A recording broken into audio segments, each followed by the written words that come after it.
¿por qué casi 40? Bueno, en este año sería el 41, pero es hasta diciembre, o sea, falta todo un año para que se cumpla los 41 años de su muerte. Nace en el 1906. Además de 40 años de su muerte, estamos a 69, casi 70, de la conclusión de los procesos de Nuremberg, ¿no? Cuando después, finalizada la Segunda Guerra Mundial, los armisticios, todos los tratados, todas las convenciones, se procede legalmente, jurídicamente contra los responsables, en ese entonces los responsables directos que representaban a la curia militar de los nazis, ¿no? Muy famosos. Y a raíz de eso también Arendt tuvo cierta implicación o tuvo cierta experiencia, y de ahí se derivó un famoso libro llamado El proceso de Eichmann, ¿no? Eichmann en Jerusalén. Eso es algo que veremos posteriormente. Comenzaría con eso. Motivos suficientes para leer a un filósofo, a cualquier escritor, a cualquier autor, pues siempre habrá. Pero realmente a veces tenemos que preguntarnos si esos motivos valen realmente la pena como para darle tanta importancia a un autor, ¿no? Entonces, quizá esta sesión sea importante para comenzar a ver eso. ¿Cuál es realmente la importancia de Hannah Arendt? Más allá de que se conmemore 40 años o de que se haya conmemorado el centenario ya hace mucho de su nacimiento, que fue una gran fiesta a nivel académico, publicaciones, congresos y demás, ¿no? Realmente, ¿cuáles son los motivos de la importancia de Hannah Arendt? De entrada, aunque ella misma no lo reconociera, es una filósofa. En una entrevista en el 40, no, 70, por la década de los 70, ella declara que no es una filósofa, sí, con una afirmación con cierta intención que más adelante veremos, ¿no? Pero Hannah Arendt es una filósofa con un recorrido intelectual impresionante, desde pequeña dedicada al estudio, a la formación, y que ella misma expresaría su camino de vida con una frase dentro de esa misma entrevista, una famosa entrevista con Günter Gauss, ¿no? Por el 70. Y ella definiría su camino de vida o su experiencia de vida como lo que quiero es comprender. Hannah Arendt afirmó que todo lo que le motivó hasta el final de su vida es una necesidad por comprender, ¿no? Y eso desde niña quedó muy patente. Sin embargo, yo comenzaré con una pequeña línea de vida, ya que no estamos en una posición plenamente de conocimiento de Hannah Arendt, ¿no? Y en este caso, una línea de tiempo, una línea de vida, una biografía, no está de más, principalmente para comenzar a conocer a Arendt. ¿No quieres decir algo? Vaya, este afán de conocer de Hannah Arendt también tiene una importancia en su obra, precisamente porque no es solamente una motivación psicológica, sino que es también un método, un concepto metódico para ella. Es decir, que a partir desde el año en que ella dice cobrar interés en las cuestiones políticas, que sería 1933, cuando es arrestada en Alemania y posteriormente tiene que ir a París, ella empieza a cuestionarse acerca de muchos asuntos políticos que, desde su perspectiva, el pueblo alemán, por ejemplo, en este afán de no denunciar los crímenes de los nazis, ella busca si verdaderamente comprender, no es acaso justificar las acciones que llevan rasgos de maldad en ella. Por eso mismo dice que comprender no es solamente una motivación para ella, sino que es una manera en la que se debe enfrentar la realidad, no justificarla, no recuperarla, hacer una historia de bronce, sino realmente enfrentar la realidad haciendo una historia objetiva y de esa manera poder avanzar en un estudio teórico. Entonces, para Hannah Arendt, la comprensión también sería un concepto metódico que va a estar presente alrededor de toda su obra. Decíamos, nace en el 1906, en el seno de una familia judía. Curiosamente, ella se enterará de que es judía a partir de una experiencia que contará en algunas partes de su llamada autobiografía, fragmentos de lo que podría considerarse su autobiografía. Crece en Hannover y en Königsberg, en la entonces Prusia Oriental. Recordemos que Alemania es una construcción artificial de la nueva modernidad, ¿no?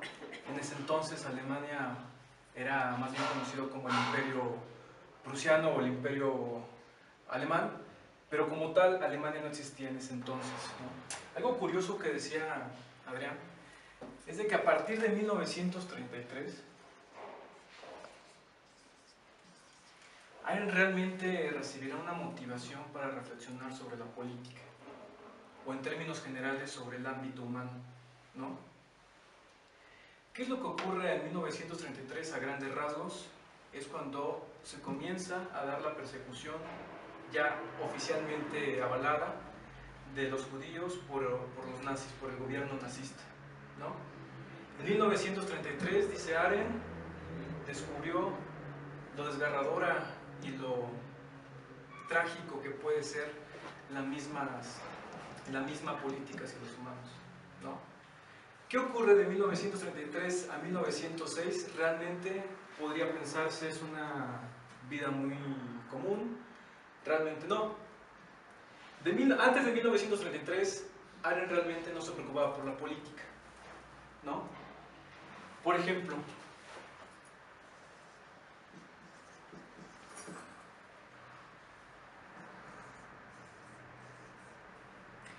de 1919 a 1922 se cuenta que ya con 13 años, Hannah Arendt es una niña indiferente hacia los sucesos políticos que le rodean. Por ejemplo, el fin de la Gran Guerra, la Primera Guerra Mundial, el armisticio del Reich y la formación de la nueva República de Weimar, encabezada por los socialdemócratas.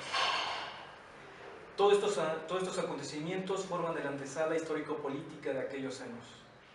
A diferencia de su madre, Martha Arendt, quien sentía una fascinación muy expresa por Rosa Luxemburg, la joven Hannah no mostraba interés por aquellos sucesos.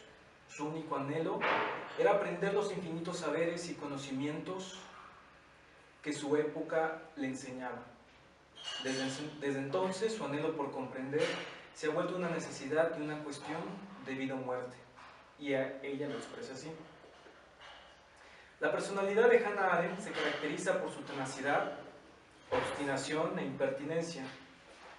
Joven rebelde y entusiasmada, su personalidad, según ella, fue debido al entorno conservador y tradicionalista de Königsberg y en parte por la fe ciega que su madre le tenía. El contexto de Hannah es un contexto muy conflictivo, de demasiados cambios, ¿no? En 1914,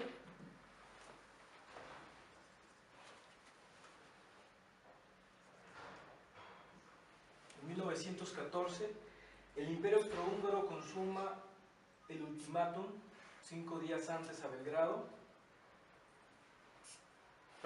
El Imperio Austrohúngaro consuma el ultimátum enviado 5 antes a Belgrado, en Serbia, declarándole la guerra.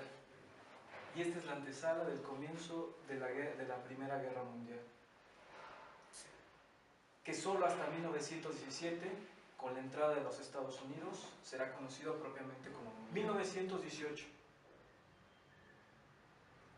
Se firma el armisticio que pondría fin a la Primera Guerra y a la extinción del gran imperio alemán.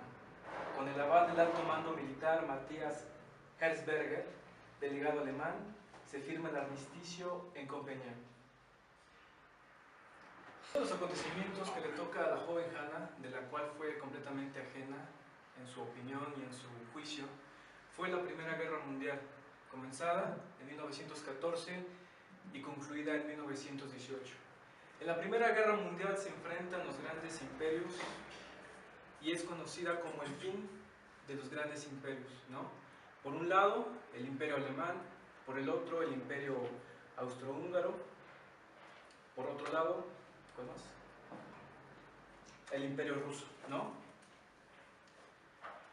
De tantos conflictos, de tantos acontecimientos, en 1918, ante la incapacidad de su poderío militar, el Imperio Alemán se ve necesitado de firmar un armisticio que pondría fin tanto a la Primera Guerra, a su participación en la Primera Guerra, pero también el fin de su imperio. Y 1918, sería un año muy importante a nivel político, porque sería la antesala de la llamada República, calificada por muchos teóricos como el primer intento democrático de la Europa oriental, ¿no? A diferencia de Europa occidental, por ejemplo, Gran Bretaña, o por ejemplo algunos intentos en Francia, Europa oriental, hablemos de Polonia, de Alemania, de quién más, de los países eslavos, o de Rusia, bueno, Rusia es una parte europea, realmente no había un intento democrático, ¿no? A la joven Hannah le toca vivir esto, ajena a cualquier acontecimiento. En 1918 escuchábamos Matthias Herzberger. Este nombre suena porque posteriormente será asesinado por los mismos nazis, ¿no? En 1918 se pone fin al Imperio Alemán con condiciones que los mismos alemanes, políticos o gente común, ciudadanos, consideraban como exagerados, ¿no? Este es el antesala también del llamado Tratado de Versalles, cuando los ganadores, entre ellos Gran Bretaña, Francia y Estados Unidos, le ponen condicionamientos a Alemania y a los demás imperios casi al grado de la humillación. Eso es importante porque será este flujo de acontecimientos que de una u otra forma concluirán en el 1933 y con el cual se explicaría la ascensión de los nazis, ¿no? 1918 comienza el afán democrático, republicano y democrático de los socialdemócratas, ¿no? Y aquí aparece la figura de Rosa Luxemburg. Era la dirigente, junto con Karl Liebknecht, de la llamada Liga Espartaco, posteriormente conocida como el Partido Comunista. Decíamos, 1918 es el fin del Imperio Alemán. Se da, por un lado, el afán republicano y democrático de los socialdemócratas, pero por el otro, ante el fin del gran imperio y también en el antesala de la revolución en Rusia del 1917, en Alemania, en esa Alemania dispersa, en esa Alemania que todavía no existía y que pugnaba por salir de entre las cenizas posterior a la Gran Guerra, el afán socialista se motivó suficientemente para que en ese imperio alemán se construyera un soviet o una república o un país socialista a modo de Rusia, ¿no? En esta época se está consolidando la Revolución Rusa, la conformación de la Unión de Repúblicas Socialistas Soviéticas, ¿no? Y en Alemania, por el afán de Rosa Luxemburg y de la Liga Espartaco, Partido Comunista posteriormente, se intentará hacer una revolución que destrone esto y que coloque al socialismo como una forma de gobierno y una forma social idónea para el imperio alemán. ¿Qué es lo que ocurre? Es de que Rosa Luxemburg es asesinada violentamente, principalmente a causa de ellos, de los socialdemócratas. Rosa Luxemburg y Karl Liebknecht, esto hacía en enero 15 de 1919, son asesinados en Berlín por los Freikorps, cuerpos militares anticomunistas. El terror de la revolución bolchevique, comenzada el 6 de enero de 1919, comienza a ser desmembrado. 4 meses después, en mayo, es extinguido el último bastión revolucionario en Baviera. Se pone fin al movimiento revolucionario bolchevista.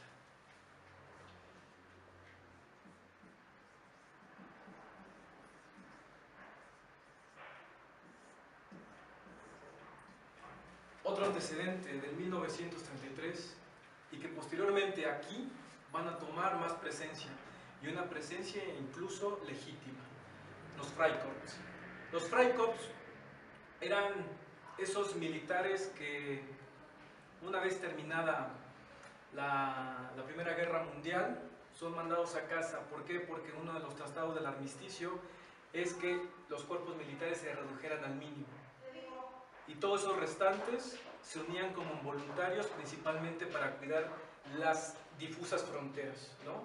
En ese entonces, esas difusas fronteras que no se sabía ni dónde terminaba ni dónde empezaba, principalmente por las convenciones que desmembraron ese imperio alemán, ¿no? Los Freikorps, como un cuerpo principalmente anticomunista, matan a Rosa Luxemburg y a todos los socialistas, y se habla de una masacre, se habla de algo horrible, de un baño de sangre espantoso. Y es curioso que este baño de sangre acompañara el nacimiento de un orden republicano y democrático, ¿no? Todos estos acontecimientos pasan en una década convulsiva, mientras Hannah se preocupa únicamente de estudiar, de leer, de aprenderlo. Establecida en la convulsionada y muy agitada Berlín, Hannah asiste a cursos de latín, griego y teología.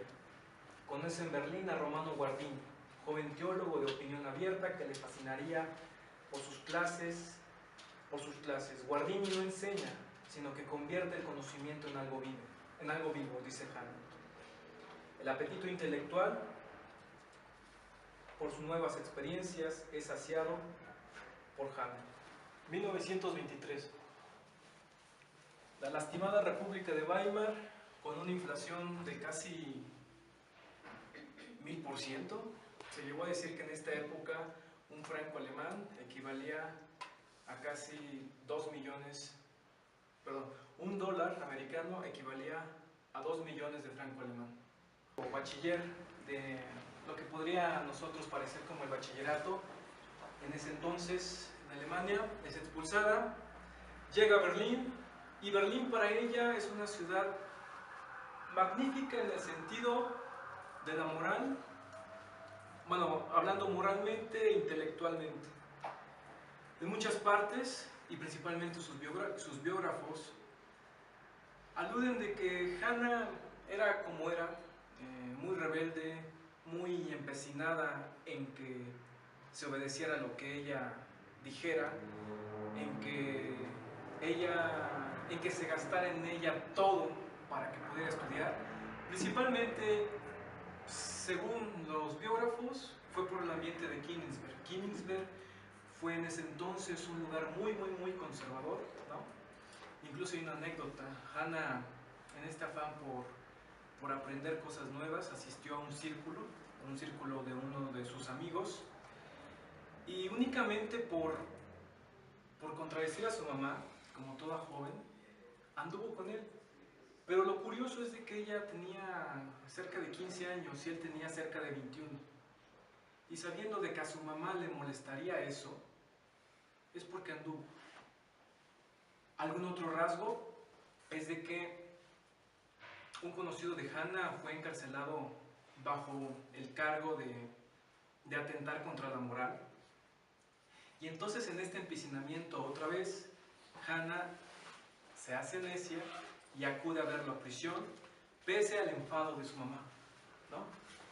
Entonces, el ambiente de Königsberg, un ambiente muy conservador, moralmente hablando y políticamente hablando, uno de los últimos bastiones del imperio, de esa Prusia, de esa lejana Prusia, fue para ella un ambiente que lo limitó, tanto intelectual como moralmente.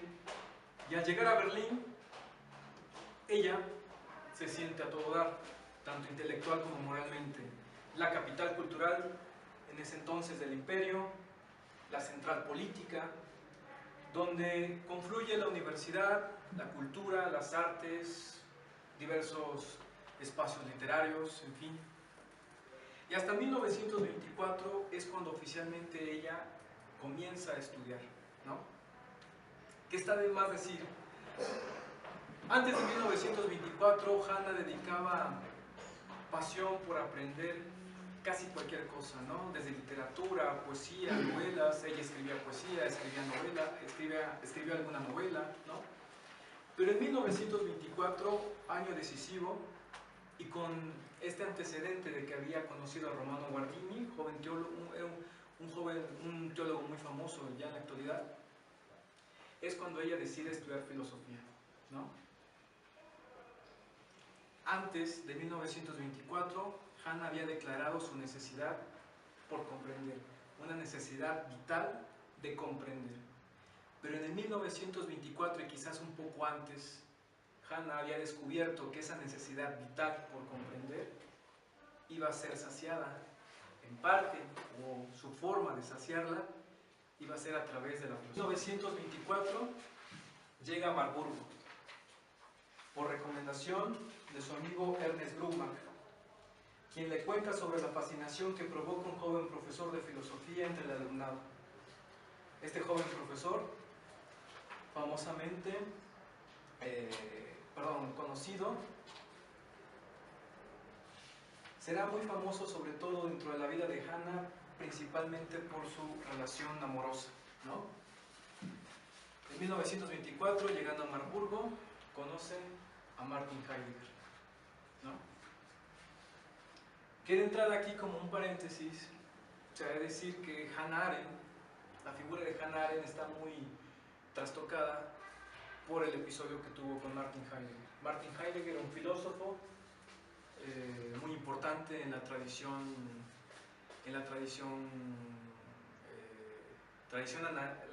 continental dentro de la filosofía, que es por el quien llega Hannah a Marburgo a estudiar filosofía. Y en esa oportunidad, mientras Hannah es su amiga, ambos tienen un amorío, a pesar de que Heidegger ya tenía esposa, ¿no? Figuras centrales sin precedentes en la formación de Hannah Arendt, aparte que hay un precedente muy importante y viene en la misma ciudad en la que se crió, Königsberg. Si bien ella no nació en Hannover, se crió primordialmente en Königsberg, aunque haya pasado un tiempo en este conflicto de la Primera Guerra Mundial, pasó un tiempo en Berlín, fueron unas escasas 10 semanas y después regresaron a Königsberg. Fue después de esa época cuando Arendt, bueno, a mí me gusta verlo como conoció a su amor intelectual de toda la vida a través de sus obras, las tres críticas: la crítica del juicio, la crítica de la razón pura y la crítica de la razón práctica. Con unos escasos 14 años, ella ya leía las obras de Immanuel Kant, mismo residente también hace varias décadas de Königsberg, un filósofo primordial para la formación académica, y vaya, sus obras son de una gran complejidad y a esa edad ya podía leerlas, y que posteriormente mantuvieron una influencia en todas sus obras. Entonces, sí, también notar eso. Ok, sí, sus influencias intelectuales, obviamente Immanuel Kant, que es su paisano de Königsberg, ¿no? Muy famoso filósofo, y más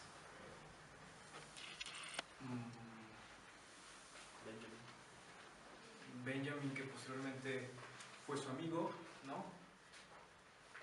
Algún otro, bueno, Jaspers. Karl Jaspers, que será posterior a 1924, ¿no? ¿Alguna pregunta antes? ¿O comentario? ¿No? Pero ¿cómo se ve inmerso, no? O sea, en todos estos conflictos a los que uno está de cierta manera desligado, porque desinterés o falta de información, van influyendo poco a poco. O sea, no está totalmente ajena a ello. Ella que pensaba que sí, ¿no? Pero en todo caso, siempre se ve bombardeada por esto. Aunque ella no lo quiera ver, pues sí, al momento sí es muy importante para su vida. Sí, y sobre todo lo que les dije acá muy rápido, toda la historia de casi 2 décadas acá contadas, es el preámbulo al 1933. lo borré, al 1933, ¿no? En la historia, y principalmente gracias al cine, que ha cumplido una labor educativa, más bien informativa, conocemos qué fue la Segunda Guerra Mundial, quiénes fueron los nazis, principalmente conocemos lo que hicieron con la persecución de los judíos, ¿no? Pero realmente no sabemos qué es lo que se concatenó para que en el 1933 asumieran el poder estos señores. Hannah Arendt obtiene un doctorado en filosofía con una tesis titulada El amor de San Agustín, bajo la tutoría de otro filósofo que marcaría enormemente su vida, Karl Jaspers. Y aquí el maestro es casi un experto en Jaspers, ¿no? Y quizás no pueda hablar algo de eso, no sé. Sí, bueno, no sé, es conocido por ser uno de los filósofos de la existencia en este contexto, que también ya había escrito sobre el drama histórico, ¿no?, que atravesaba Alemania, aunque sus obras más fuertes, la de La culpa de los alemanes y La bomba atómica y el futuro del hombre, vendrán un par de años posteriores. Pero en la universidad donde enseña Jaspers es conocido como el académico más importante de Alemania, a lo mejor no con la fama que estaba ganando Heidegger, quien también se va a convertir en amigo de él, ¿no? Y sí, creo que es ahí en donde empieza esa relación entre Arendt y Jaspers, ¿no?, el problema de la existencia, de la libertad. Yo creo que sí es muy evidente la influencia, ¿no?, sobre Hannah Arendt. Gracias. Gracias. 1933 se da la ascensión ya de los nazistas. Hannah, ante la persecución avalada por los nazistas hacia los de origen semítico, se ve en la necesidad de huir hacia Francia. En ese entonces Francia era todavía un país libre, ¿no? La posición de varios países de Europa respecto a las posiciones ultranacionalistas y ultraconservadoras y antisemitas de los nazis en Alemania son un poco controvertidas, principalmente porque Francia había acordado mediante sus políticos un acuerdo de no agresión con los alemanes, ¿no? Porque ya era inminente en que cualquier momento, gracias al fanatismo, sobre todo de estos señores de los nazis, se pudiera hacer patente otra gran guerra, ¿no? ¿Por qué? Porque estos señores estaban empecinados en recuperar los territorios que los vencedores les habían arrebatado a Alemania. Entonces, ante esa amenaza que constituía una violación al Tratado de Versalles, que Alemania se vio obligado a firmar, era ya inminente la preparación de esas potencias afectadas o esas potencias que habían avalado el acuerdo para que en cualquier momento se desencadenara otra guerra. Y Francia, decíamos, había acordado un pacto de no agresión.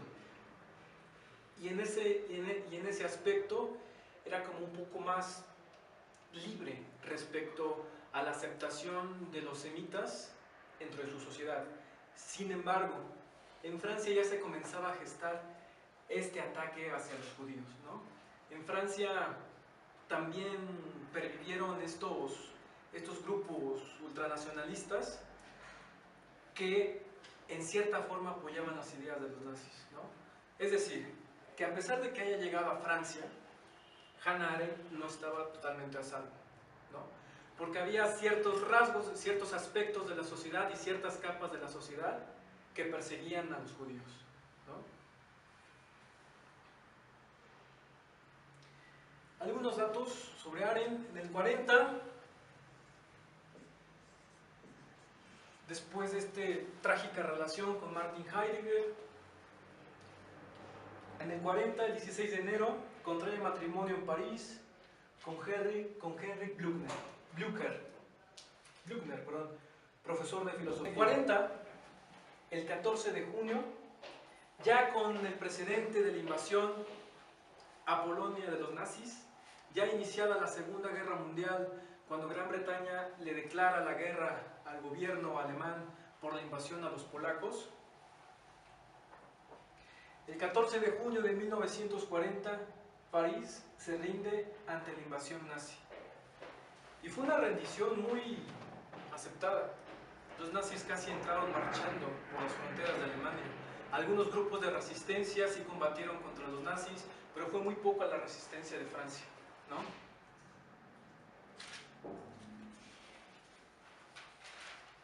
El 22 de junio de 1940 se firma el armisticio del gobierno francés, donde declara la neutralidad en la guerra y promete cooperar con Alemania.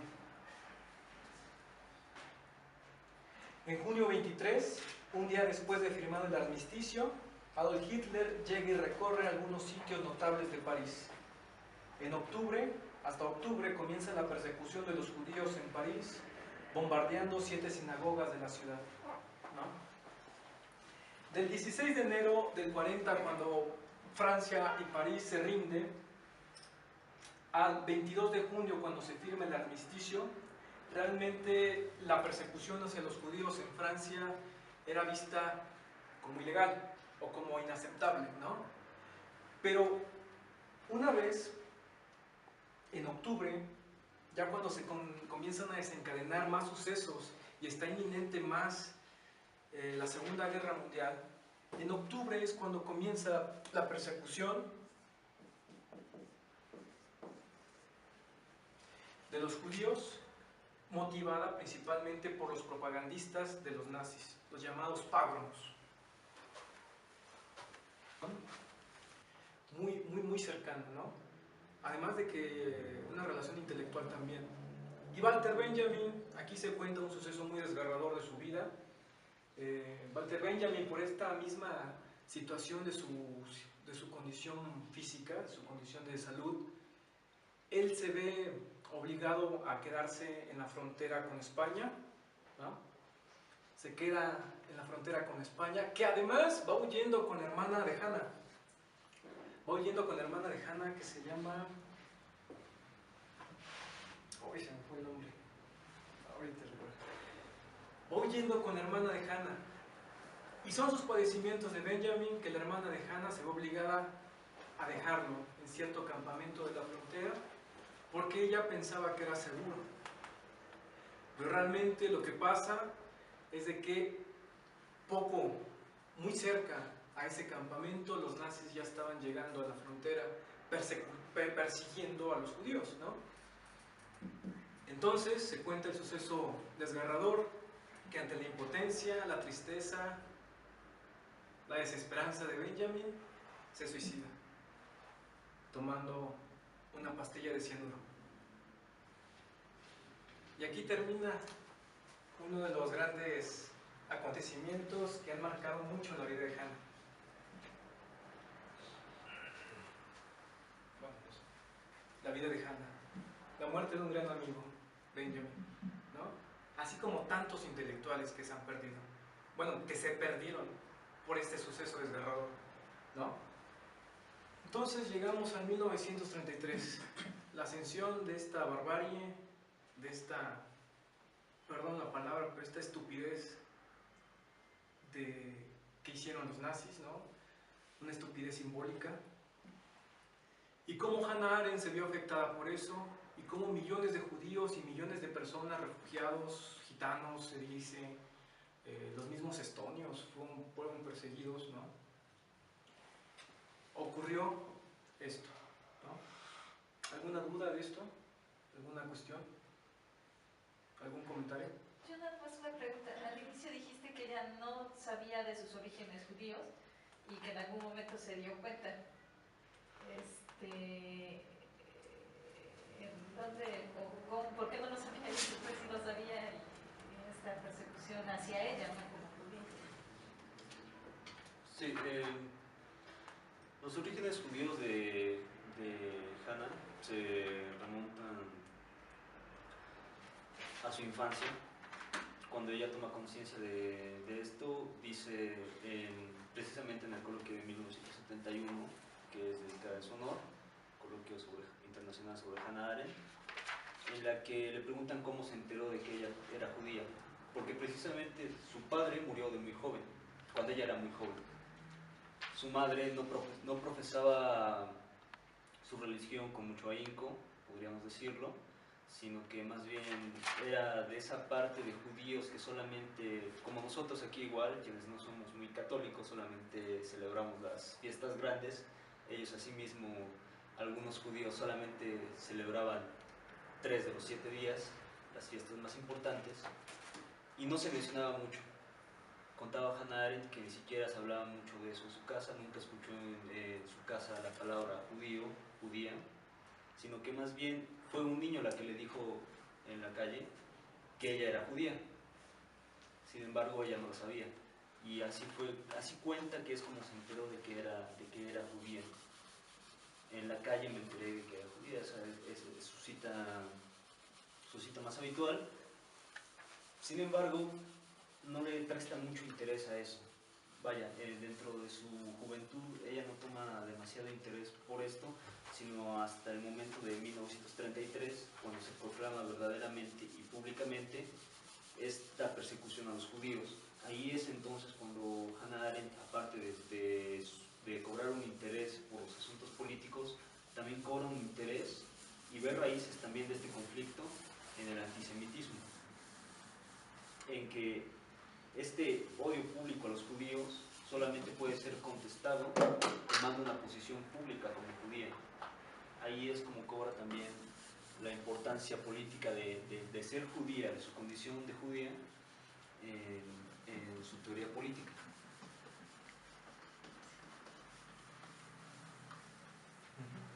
Sí, respondió muy bien Darius, ¿no?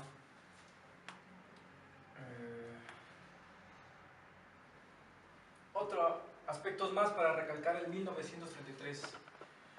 1933, ante todo esto, ante este sufrimiento, y después cuando llega ya a un espacio relativamente también libre, porque Estados Unidos no era un país realmente receptivo a los inmigrantes, ¿no? Incluso en Estados Unidos, a pesar de que sus hijos, muchos de los hijos de las familias fueron a pelear a Europa por una guerra que le era ajena contra un odio, una guerra que se había generado por un odio ante los judíos. En el mismo Estados Unidos los judíos eran tratados como escoria, ¿no? Realmente ningún país, quién sabe México, quién sabe Latinoamérica, pero creo que tampoco, ningún país fue plenamente receptivo al pueblo judío, ¿no? Pasaron tantos años para que ellos fueran respetados ante la dignidad, ante su dignidad y legalmente, ¿no? En Argentina también fue un odio generalizado hacia los judíos. Incluso recientemente, en la actualidad, en Argentina se desprecia con esa expresión de judío de mierda, perdón por la palabra, pero es una expresión que representa cómo está generalizado y persiste este odio hacia los judíos, ¿no? Y en Argentina sigue latente, ¿no? Ahora, 1933 es el origen de muchas inquietudes, muchos sufrimientos de Hannah, muchas experiencias, y este será el año en el que comienza a formarse una inquietud intelectual y una necesidad por comprender un fenómeno muy especialitarismo, ¿no? Y de aquí surgirá un libro, uno de sus mejores trabajos, titulado Los orígenes del totalitarismo, ¿no?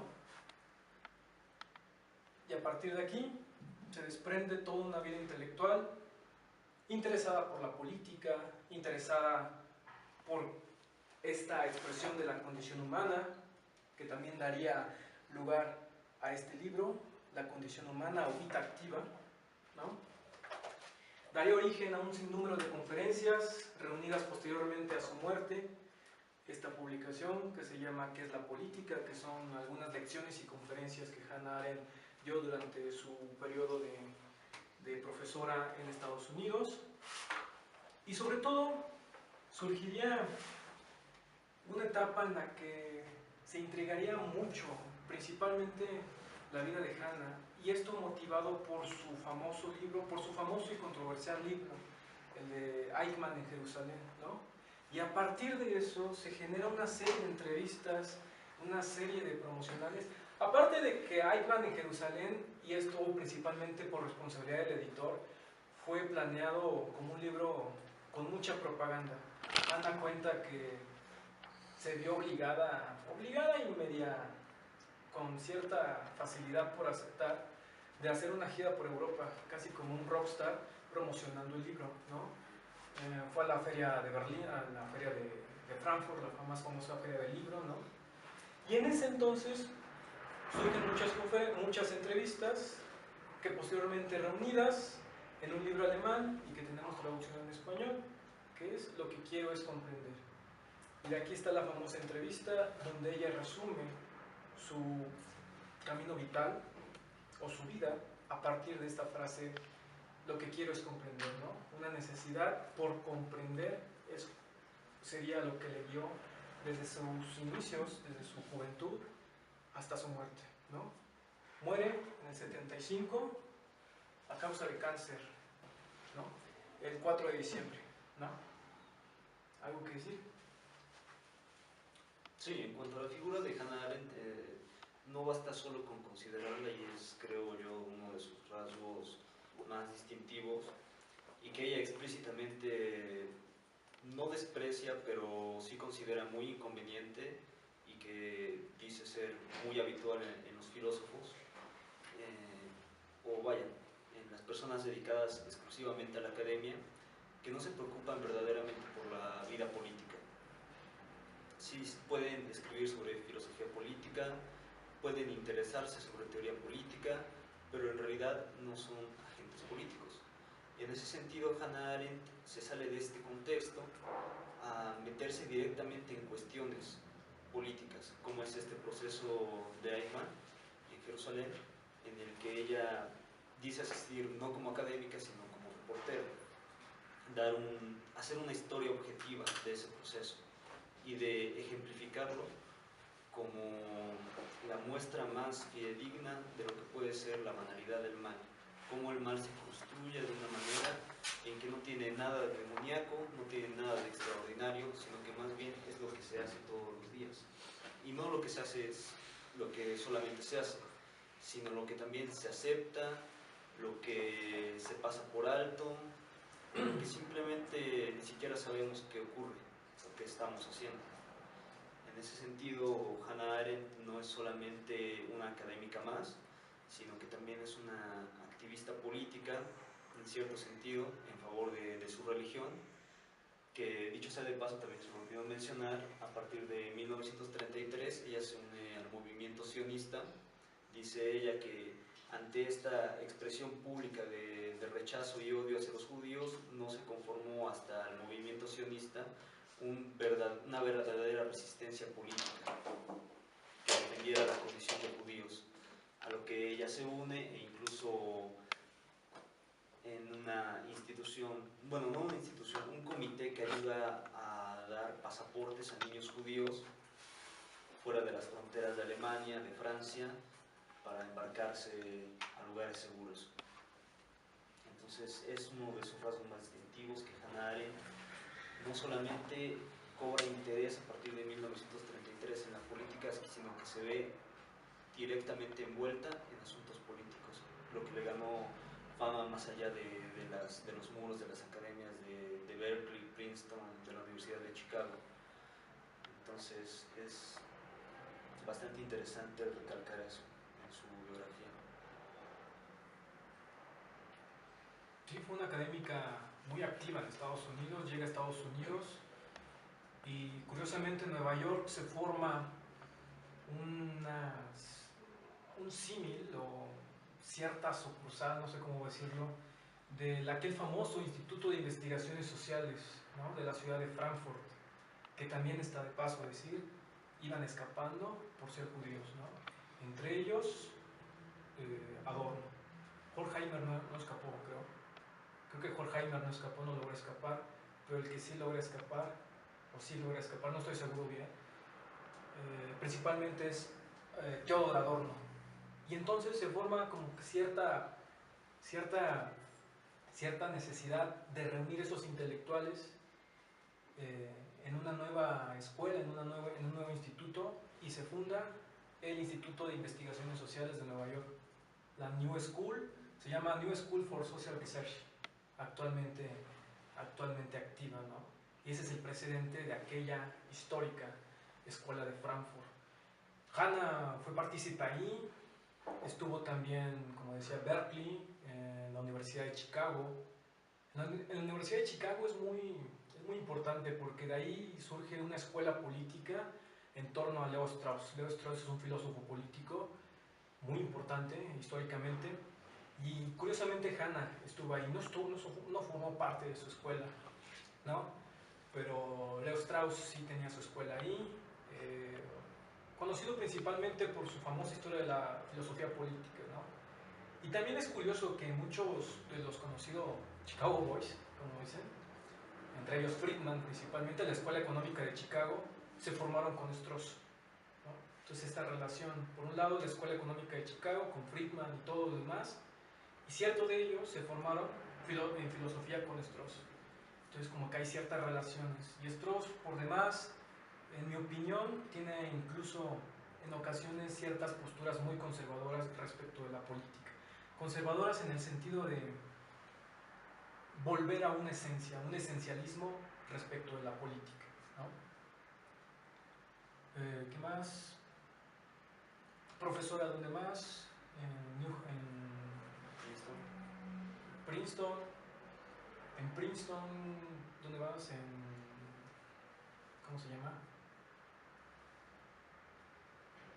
¿Cómo se llama? No me acuerdo la universidad, pero es muy famosa, ¿no? En Princeton. En Princeton por ese entonces ya comenzaba a cobrar fama otro teórico de la política y filósofo de la política muy importante, John Rawls, ¿no? John Rawls, famoso por su teoría de la justicia, muy consultada por los juristas y por los abogados, por los estudiantes de leyes, principalmente constitucionalistas. La teoría de la justicia surge en el 71 estando en Harvard, pero el precedente es en Princeton, ¿no? Otro precedente es de que la primera obra que intenta reflexionar sobre todo esto, sobre el contexto histórico, desde su infancia, su juventud, hasta su adultez y hasta su vejez, surge principalmente de una de sus alumnas, que se llama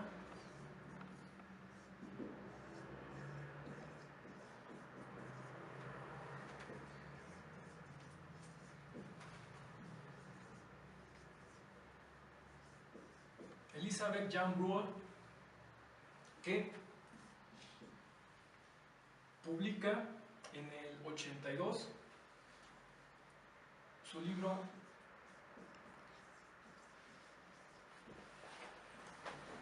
Esta es la biografía más completa y compleja sobre Hannah Arendt. Y Elizabeth Young Bruhl, alumna de Princeton de Hannah Arendt, publica en el 82 la primera biografía sobre ella, que intenta reunir todo esto. Sobre el tema de la religión y de la aceptación o rechazo hacia los judíos, por ejemplo en América, entonces, bueno, al menos en América Latina, la religión católica, ¿no?, que es la que predomina, o ha predominado normalmente, y ese rechazo, por ejemplo, al tema de los judíos. Igual creo que a veces es muy fácil, como que simplificamos todo, ¿no? Por ejemplo, el odio y el rechazo, en el sentido de los judíos, ¿no? Son los que mataron a Jesús, ¿no? O sea, algo así rápido, ¿no? Fácil, pues entonces no hay que aceptarlo, ¿no? O no se acepta por esa cuestión. Y ahorita me llama la atención, por ejemplo, el tema de este libro, en el sentido por el título, porque es por amor al mundo. Y el antecedente de la autora, es el tema este día, por ejemplo, la relación del sionismo con otras religiones, y específicamente, por ejemplo, con los palestinos, que es un tema pues actual, ¿no? Y sigue vigente. Sí, obviamente, pues a pesar de lo que les pasó, el sionismo pues sigue ahí negativo contra el tema de los musulmanes, ¿no? Ahora, yo veo, se le puede recriminar, pero pues ahí creo que es más una cuestión de política, más allá de la cultura, en mi opinión. En mi opinión, muy analíticamente yo diría que es un tema muy político, más que un tema cultural. Y un tema político creado por los líderes, ¿no? Cuando llegan Naciones Unidas y divide, ¿no? Y cuando Estados Unidos está negativo a de que Israel se quede con esto porque hay un apoyo militar, bases militares. Entonces yo creo que si desapareciera este problema político, fácilmente se resolvería. Quizá costaría, no sé, pero pues sí está latente este problema del sionismo frente a los palestinos, ¿no? Que el año pasado se reavivó este conflicto, ¿no? Casi 3 meses, 2 meses de bombardeos contra varios asentamientos de Palestina. Sí, sí, sí. En ese sentido, se dice, ¿no? ¿Cómo abonaría, cómo abonó a la cuestión del sionismo? O sea, muy radical o tratando de mediar. ¿Cuál sería el trabajo de la autora, ¿no? Porque participó, ¿no? Es lo que Sí, sí, fue... O sea, ¿cuál sería su función? O sea, si fue radicalizar o mediar un poco, ¿cuál sería la situación de la autora? De entrada, por su mismo pensamiento y por todo su aparato teórico, ella no aceptaría esta radicalización que ahora se está haciendo del sionismo, ¿no? Pero... Sí, claro, ella incluso en muchas entrevistas, después de haber pertenecido a este movimiento sionista, más o menos por la década de los 60, tuvo varias entrevistas en televisión, que sobre todo ya había salido su libro de Eichmann en Jerusalén. Fue tomado como una ofensa hacia los judíos, principalmente porque rastrea también en los orígenes del totalitarismo, rastrea los orígenes históricos de este odio y rechazo a los judíos. Aquí no estoy muy de acuerdo con ella. Ella se desentiende de los errores de interpretación que dice comunes, en que únicamente los judíos son rechazados primeramente por autoproclamarse el pueblo elegido por Dios, considerarse en un peldaño superior a otras religiones, por ser ellos mismos el pueblo representado en una religión y elegido por Dios. Aquí no estoy tan de acuerdo con ella en no tomar en cuenta esta mala concepción que dice tienen todos, porque precisamente eso ha tenido un impacto, y es la radicalización que hace el movimiento sionista. Pero sí, ella se declaró precisamente en contra, y de hecho era muy provocativa, los provocaba bastante con sus artículos, sus ponencias, sus conferencias y sus libros siguientes, bueno, que fueron recopilaciones de sus conferencias, en precisamente criticar esta parte radical del movimiento sionista, lo que se había ido consolidando con el Estado-Nación, ella lo llama, de Israel. Entonces, sí se pronunció en contra. Yo creo que ahí en su juventud, al menos este es mi juicio, sí fue una decisión un poco ingenua el haber tenido esa reacción de que al ser atacada como judía, defenderme yo misma como judía, en mi condición de judía, esas fueron sus palabras, al unirse a este movimiento sionista, sin realmente reflexionar sobre las consecuencias que eso pudo haber traído también a su imagen. Ese es mi juicio, al menos, que sí fue un poco ingenuo su juicio al haber tomado esa decisión.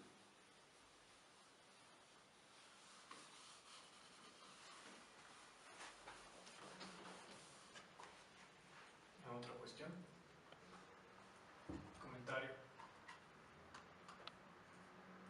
Esto por parte de su vida, ¿no? Todo su contexto que ella atravesó. Pero pues falta mucho que ver por ella, principalmente entender esta necesidad, la que ella llamó la necesidad por constante. Aunque me gustaría resaltar igual esto que solamente mencionamos anteriormente, que ella se considera primordialmente una teórica política. O filósofa, exacto. Ahora, ¿por qué considerarse teórica política? Más allá de que ella, llegando a Estados Unidos, el primer trabajo que haya conseguido fuera de profesora de teoría política en vez de profesora de filosofía, este interés en marcarse ella misma como una teórica política proviene de una interpretación de Nietzsche hecha por Jaspers, que como ya vimos ha sido una influencia descomunal en toda su obra, que de hecho Jaspers le recomendó, esto constatado a través de su correspondencia que mantuvo a lo largo desde que lo conoció hasta su muerte, de Jaspers, y él le recomendó leer a Nietzsche, a Marx, que posteriormente van a ser utilizados tanto como para sustentar la reflexión que hace en su libro La condición humana, como para posteriormente otras reflexiones políticas. De Maquiavelo toma lo siguiente. Maquiavelo dice que, su principal obra es enseñar a los hombres a ocuparse de los asuntos políticos. Y a este respecto, Maquiavelo dice algo muy importante, que desconfiemos de los religiosos, pero no simplemente una desconfianza gratuita, sino que tienen una razón de ser. Porque los religiosos, dicen ellos, le dan un peso primordial a la vida contemplativa. Aquí se nos puede traducir muy bien, por la cercanía con el latín, en vida contemplativa, a diferencia del inglés, ¿no?, en el que escribió Hannah Arendt su obra. Esta vida contemplativa se distingue por los tres puntos de pensar, la voluntad y el juicio, que para Arendt el juicio va a ser lo más importante en el peso político. Ella dice también que desde la antigüedad, y precisamente desde el auge del cristianismo, esta vida contemplativa adquirió su peso primordial sobre la vida activa, en la que distingue Arendt la labor, el trabajo y la acción. De nuevo, para Arendt, la tercera va a ser la más importante para la vida política. Muy bien. Maquiavelo dice que hay que desconfiar de estos religiosos porque exhortan a los hombres a no ocuparse de lo que hay en su mundo, en la realidad, sino que más bien deben de volcarse hacia sí mismos y buscar la verdad dentro de ellos. El conocimiento que tiene Hannah Arendt sobre esto es vasto. Recordamos su tesis doctoral que era sobre San Agustín, y él exhortaba primordialmente a esto, a buscar la verdad dentro de uno mismo, a buscar a Dios dentro de uno mismo. Hannah Arendt dice, esto también es una constante dentro del pensamiento filosófico, primordialmente también Platón, dice ella. Platón ha sido uno de los filósofos que ha marcado más esta tendencia en desentenderse de las realidades políticas y ocuparse más bien de la vida contemplativa. También Aristóteles, dice ella, aparte de caracterizar al humano como un animal político, no era esto lo que era vital para el hombre, sino más bien la vida contemplativa era lo más excelso que podía alcanzar el hombre. Hannah Arendt entonces cobra cierto rechazo hacia el denominarse filósofa por eso mismo, porque ella no está ocupada dentro de la vida contemplativa, aunque va posteriormente en sus obras que ya no terminó debido a su repentino ataque al corazón en 1975, solamente terminó 2 volúmenes en los que trataba las cuestiones de la vida contemplativa, que era la vida de la mente, así se iba a llamar su obra, de la que terminó solamente 2 volúmenes. Fue un avance significativo, pero ya no lo terminó. Ni siquiera la revisión, solamente eran esbozos, aunque ya eran los volúmenes completos. Para este sentido, entonces se considera a la condición humana como su obra filosófica primordial, a pesar de que ella lo considerara una teoría política. Ahora, para los aspectos de la vida activa, dice Hannah Arendt que hay que diferenciar, hay que caracterizar la labor como todo lo que realiza el cuerpo, el trabajo como lo que se realiza con las manos, que dedica un capítulo entero a ello, a las distinciones históricas entre labor y trabajo, también como una crítica a Marx, una crítica y defensa. Las características del pensamiento de Hannah Arendt son en parte difusas, porque no es partidaria exclusiva de una sola teoría, sino que más bien, y eso se le cuestionó a lo largo de toda su vida pública, en entrevistas, en coloquios, ¿cómo se definía ella? ¿Era una liberal? ¿Era una conservadora? ¿Era marxista? Y ella no se encasillaba en ninguna de esas posiciones. Decía, mi pensamiento va y viene, no se puede encasillar en alguno de esas corrientes, porque sí, precisamente, al distinguir la labor del trabajo, hace críticas hacia el liberalismo clásico, tanto como al marxismo, pero también rescata conceptos de ellos. Pero sobre todo, Hannah Arendt es una gran conservadora en el sentido de los conceptos, y esto lo retoma de Heidegger, en la pureza de los conceptos. Toda esta reflexión de la vida activa proviene de recuperar la pureza en lo que estos conceptos se usaban en la antigüedad. No es solamente una labor de hacer una historia de bronce acerca de las ideas, valga la redundancia, de la historia de las ideas, sino que estos conceptos deben de tener una utilidad para la vida política, específicamente. En ese sentido también va a distinguir entre sociedad,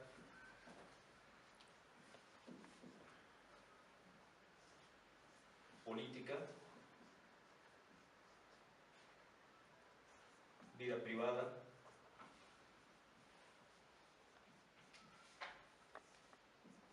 y vida pública. Estas últimas, respectivamente, con sus esferas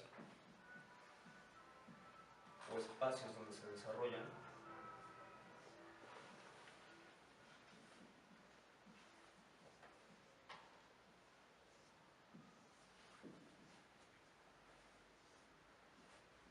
respectivamente, la esfera pública y la esfera privada. Ahora, también hay otra influencia intelectual dentro del pensamiento de Hannah Arendt, específicamente en este libro de la condición humana, que es Walter Benjamin. Como ya lo habíamos visto, fue un amigo muy cercano de Hannah Arendt, y de él retoma la concepción de que la historia está fragmentada. A modo de crítica, y también recordando a uno de sus estudiantes, Carl Luit a su vez retomaría estas ideas de Hannah Arendt como una crítica.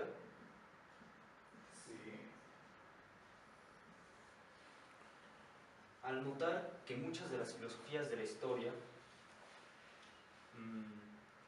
dan un peso primordial a esta concepción lineal de la historia, a que toda historia se dirige hacia un fin, la salvación cristiana, y para esos efectos todo tipo de salvación que ha prometido, por ejemplo, la modernidad con el progreso de la ciencia, que ha prometido el marxismo con el comunismo, el fin de la necesidad y el reino de la libertad en la tierra. Carl Lewis, tomando estas concepciones de Hannah Arendt, que a su vez tomó de Walter Benjamin, de que toda historia, como una crítica, se dirige hacia un punto. Benjamin no piensa de esta manera, sino que la historia tiene puntos de rompimiento. Hay puntos en los que la historia se ha fragmentado. Y a este respecto piensa Hannah Arendt que ha sucedido en el auge del cristianismo y después en la Edad Moderna. La Edad Moderna ahora ella quiere caracterizarla y diferenciarla del mundo moderno. La Edad Moderna, dice ella, comienza desde el siglo XVII y se expande hasta el siglo XX. El mundo moderno ya comparte parte de la Edad Moderna, pero no la abarca completamente, sino que inicia en 1944, ya vimos con el fin de la Segunda Guerra Mundial, y que significa tres consecuencias primordiales. Dirá Hannah Arendt: la pérdida del mundo,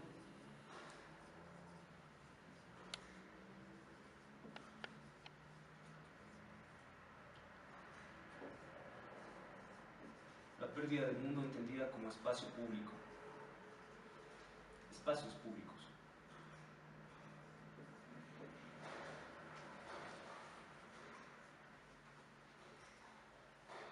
Bueno, vamos paso a paso. Entrando a su obra, vemos primero estas tres distinciones. La labor, como lo ha dicho ella, es solamente lo que nos pertenece a nosotros de la naturaleza. Nosotros somos seres orgánicos que tenemos un nacimiento y una muerte. Dice ella que desde los ojos de la naturaleza esto es solamente uno de sus procesos del ciclo de repetición eterno. No hay nada que altere este proceso. Si fuéramos animales que no pensáramos, que no tuviéramos voluntad, que no tuviéramos la capacidad de formar juicios, esto se sucedería sin mayor problema. El caso es que no es así. La labor son todas las funciones vitales que mantienen a nuestro cuerpo vivo. De ahí, dice Hannah Arendt, no hay mayor problema. De hecho, las tradiciones griegas y romanas lo que han buscado no ha sido eso, no ha sido solamente preservarlo. Una pérdida de mundo, dice Hannah Arendt, también trae consigo el dominio de lo social.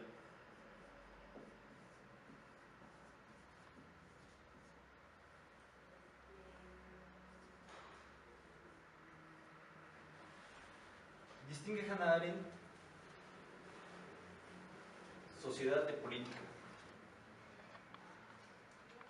Aquí está. ¿Y por qué hacer esta distinción? Eso es lo que le cuestionan también muchos de sus lectores en varias entrevistas y le preguntan exactamente cuál es esta división entre sociedad y política. Ella dice que llegan a mezclarse tanto que a veces, en vez de tener una convergencia y de encontrarse aquí los intereses públicos, el espacio de lo social llega a albergar, perdón, son círculos mal hechos, llega el espacio de lo social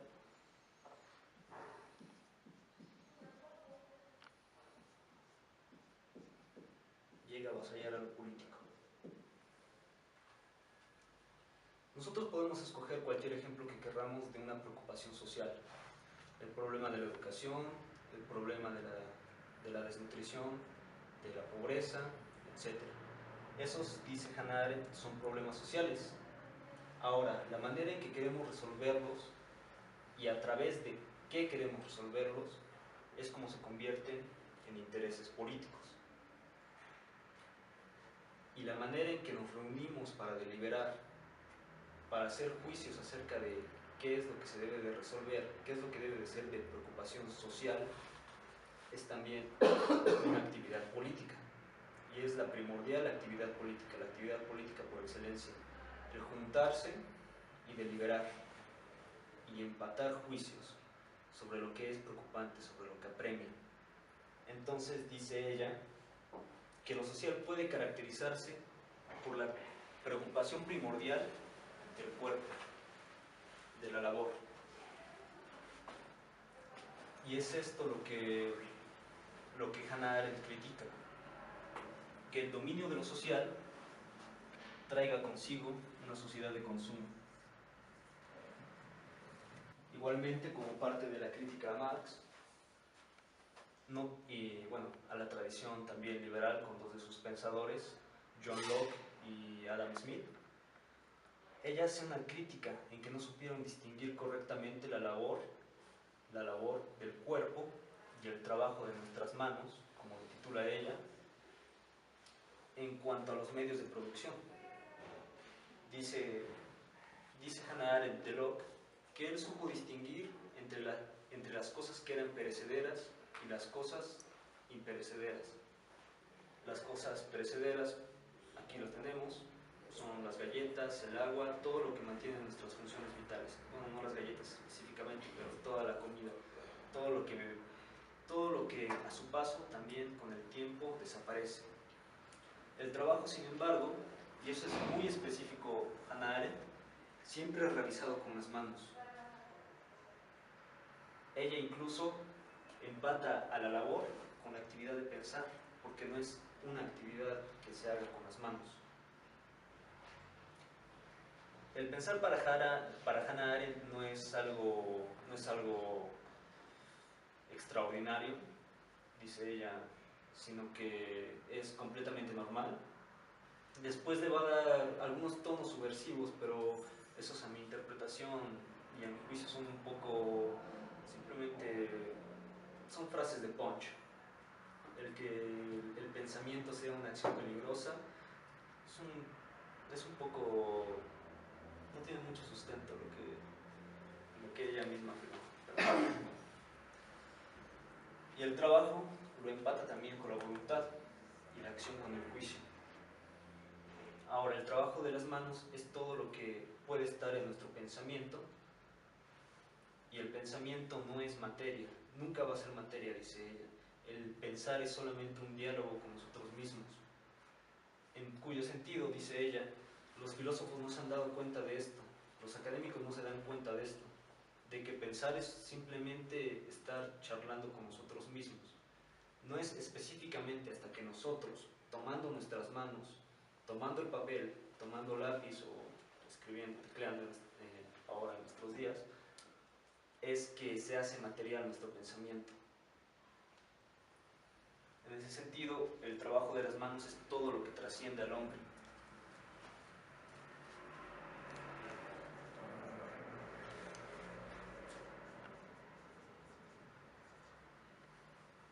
El trabajo es nuestra voluntad de trascender, es todo lo que hacemos imperecedero, y en este sentido de ahí se originan las instituciones que nosotros validamos al reunirnos en la actividad primordial política, que ya dijimos hacer consenso, unirnos, deliberar. Y bueno, Hannah Arendt también, como una crítica a estos tres aspectos que ha traído el mundo moderno, trae sus orígenes históricos, en cómo la sociedad ha ido avasallando cada vez más al espacio político. Para Hannah Arendt, el trabajo de los griegos, no trabajo, sino más que nada sus acciones políticas, eran de lo más encomiables, con ciertos rasgos que tenían.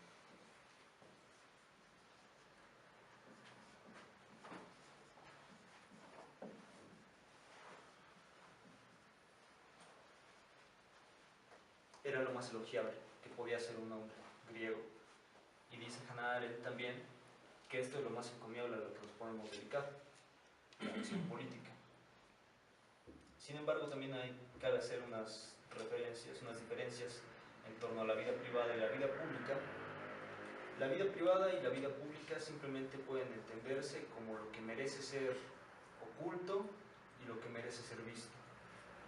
Lo público es lo encomiable, las acciones políticas, los discursos, las acciones.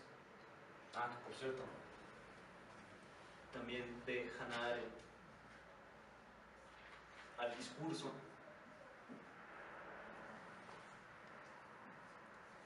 como inseparable de la acción. En ese sentido creo que se puede empatar muy bien con algunas concepciones de la pragmática norteamericana. No sé si haya tenido una influencia directa Hannah Arendt estas ideas sobre los trabajos de Austin en sus distinciones de enunciados realizativos. Probablemente, pero no estoy seguro. Es decir, que todo discurso ya es una forma de actuar y toda acción no se queda sin un discurso, no permanece en la historia sin un discurso. Es decir, la acción simplemente la realizamos y si no hay nada para constatarlo, desaparece, tan pronto como apareció. Es por ello, dice Hannah Arendt, que la acción es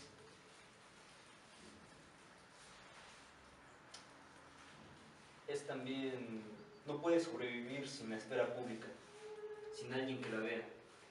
Pero no solamente que vea esas acciones, sino que también las narra. Ahí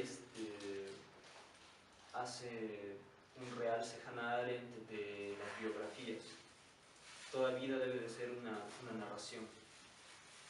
Es decir, sin el lenguaje no somos más que simples animales más, que no hacemos más que elaborar y trabajar, que funciona nuestro cuerpo y hacemos cosas con las manos. Muy bien, hasta aquí, no sé, ¿algún comentario? Esta parte de la pérdida del mundo, Sí. ¿podrías abordarlo? Sí, claro. Esto tiene que ver mucho con el trabajo producido por nuestras manos. No es otra cosa que el conjunto de objetos. Son las cosas a través de las que nos movemos.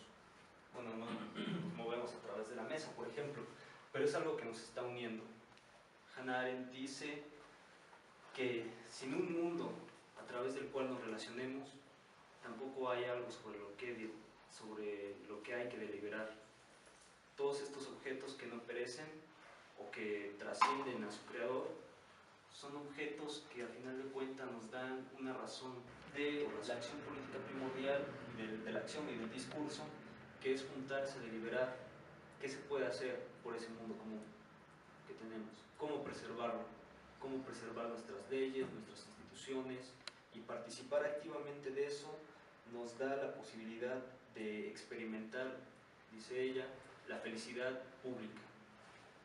No solamente la felicidad de nuestros intereses privados, que los intereses privados, dice Hannah Arendt, simplemente se reducen a comer y beber, a mantener nuestras funciones corporales. No hay otra cosa en eso que la felicidad privada.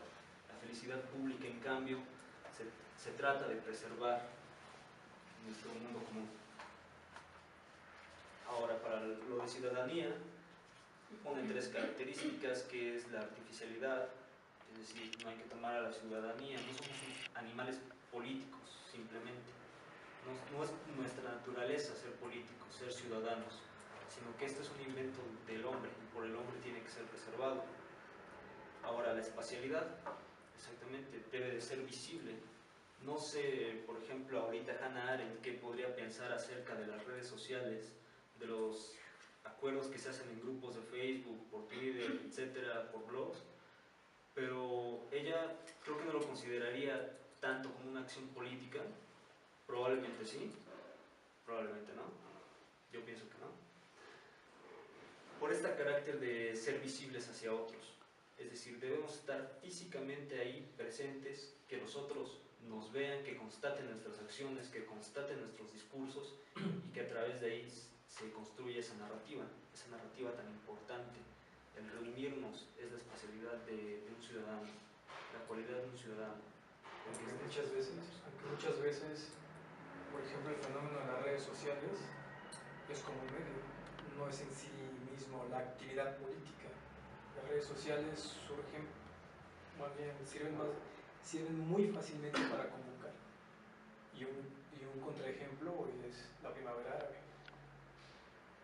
donde la Primavera Árabe fue convocada a través de redes sociales, porque había cierta represión en la publicidad de esas redes del gobierno.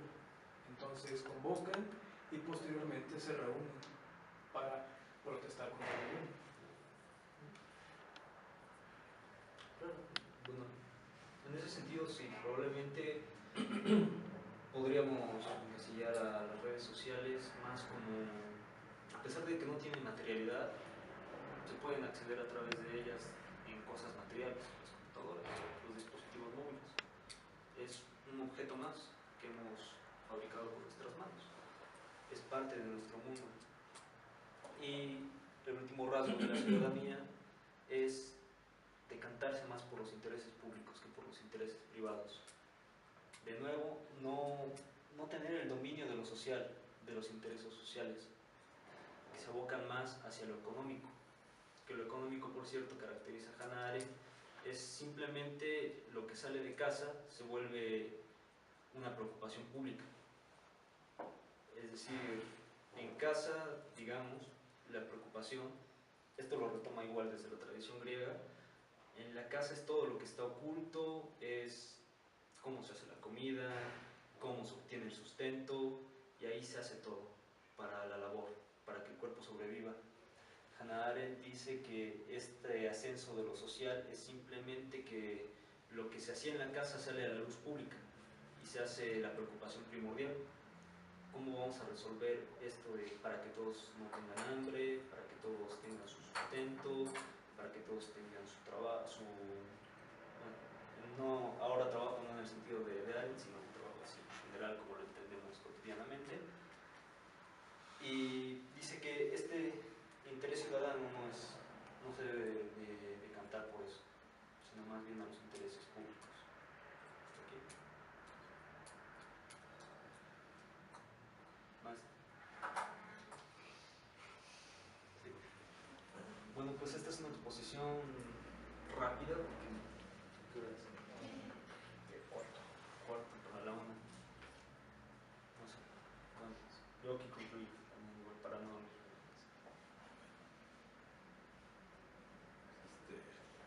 ¿Algunas conclusiones, Isaac, si quisieras? Pues no, yo al contrario agradezco la invitación para estar aquí en la sesión. Me parece que los dos aspectos que nos mostraron, el recorrido histórico de la vida de la autora y algunos comentarios a su obra, me parecen muy importantes, ¿no? Sobre todo en esta necesidad que tenemos de otra vez darle voz, ¿no?, a estas obras que, a pesar de ser tan importantes para la tradición filosófica, porque se reflexionan sobre cosas muy concretas, el drama político, la crisis de la cultura y demás, se han hecho a un lado, ¿no?, por la predominancia de lo que critica la propia Hannah Arendt, ¿no? O sea, otro tipo de preocupaciones. Lo que sí es que yo creo que también, donde yo creo que se tendría que profundizar de todo esto que está en la obra de Hannah Arendt, es en la cuestión de la libertad. Vamos, intuyo que la cuestión de la libertad es una idea crucial en la obra de la autora. Y en otro aspecto que me parece es más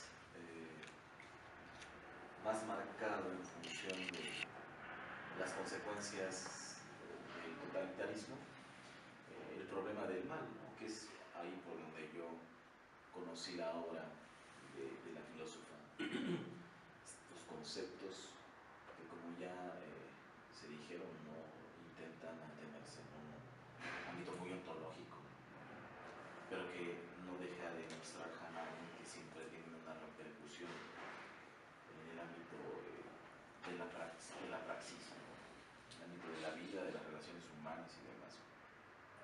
O no sé, tal vez para estudios más clásicos de la autora, pensaba yo en todo lo que se ha dicho efectivamente de la relación que mantuvo ella con el periodo clásico. Especialmente yo ahí la veía más cercana no a Platón sino a Aristóteles, ¿no? El periodo medieval, por la tesis doctoral que le dirige Jasper, ¿no?, el tema del amor en San Agustín, eso me parece importante. Y creo que en el fondo se sigue manteniendo esa distinción que pone su tesis entre la caritas y la caritas, ¿no? O sea, cómo el tema de la caridad, el tema de la libertad, va a dar al traste a revisar completamente, ¿no? Que es la cuestión de la acción que tenga así como más reconocible. Y finalmente el contexto contemporáneo en donde se mantiene muy crítica de la actitud filosófica de algunos de sus conocidos ante el problema del mal, que es el caso de Heidegger, es el caso de Anders, no sé, ¿no? Creo que ahí lo que Hannah demostrará es que mantenerse únicamente en el ámbito de un pensar no entendido como acción, sino como como puro diálogo con uno mismo, contribuye, ¿no?, a esta banalización del humano, porque es lo que está viendo ahí en Eichmann, en Jerusalén. Pero no, sí, al contrario, agradecer, ¿no?,